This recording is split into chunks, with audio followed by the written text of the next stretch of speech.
Nous avons toutes et tous un rapport particulier aux animaux. Il y a d'abord un effet de saisissement face aux animaux sauvages, celui qu'on éprouve devant un félin, un mammifère marin ou un grand herbivore.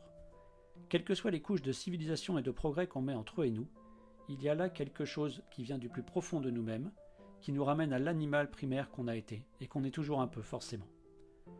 Et puis il y a ce rapport plus familier, plus culturel qu'on a développé avec les récits animaliers, notamment par les œuvres de Walt Disney, mais pas uniquement.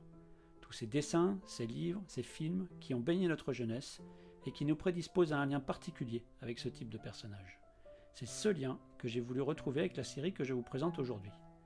Les 5 Terres, c'est donc une histoire animalière d'inspiration médiévale qui met en scène différentes espèces réparties en 5 continents, ces terres qui donnent leur nom au titre. Il y a Lys, le royaume des singes, Itara, pays des reptiles, Erinal, continent des herbivores, Arnor, terre des ours et des loups, et enfin, il y a Angléon, l'île des félins où commence notre récit, avec l'agonie du roi Cyrus, héros de guerre adulé par son peuple, qui va passer de vie à trépas sans laisser d'héritier mâle, ce qui, évidemment, aiguise les appétits de tous ceux qui lorgnent sur le trône de la plus puissante des nations.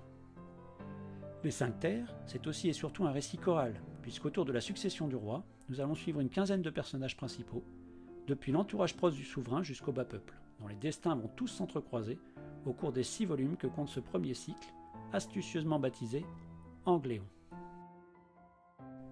Lorsque j'ai commencé à travailler sur ce projet, il y a 3 ans, et face à l'ampleur de la tâche, j'ai tout de suite compris qu'il fallait mettre en place une équipe. La première personne à laquelle j'ai pensé, c'est Andoris, scénariste et romancière avec qui je travaille depuis pas mal d'années. La seconde, c'est Patrick Wong, un jeune scénariste qui vient d'arriver à la bande dessinée.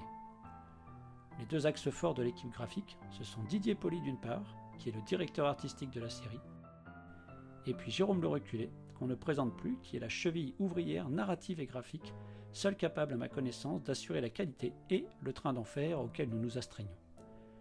Leur ont été adjoints Lucide à l'ancrage et Dimitris Martinos à la couleur, une équipe de choc dont le but est de tenir un rythme de parution de 3 albums par an afin de raconter chaque cycle de notre grande histoire en 2 ans. Imposer une nouvelle série, c'est difficile, très difficile. Nous avons donc essayé de mettre la barre le plus haut possible en termes d'immersion, de densité de lecture et de qualité graphique. J'ai la conviction qu'avec ce travail d'équipe, on a dépassé la somme de l'addition des talents individuels et donné à cette grande saga un supplément d'âme.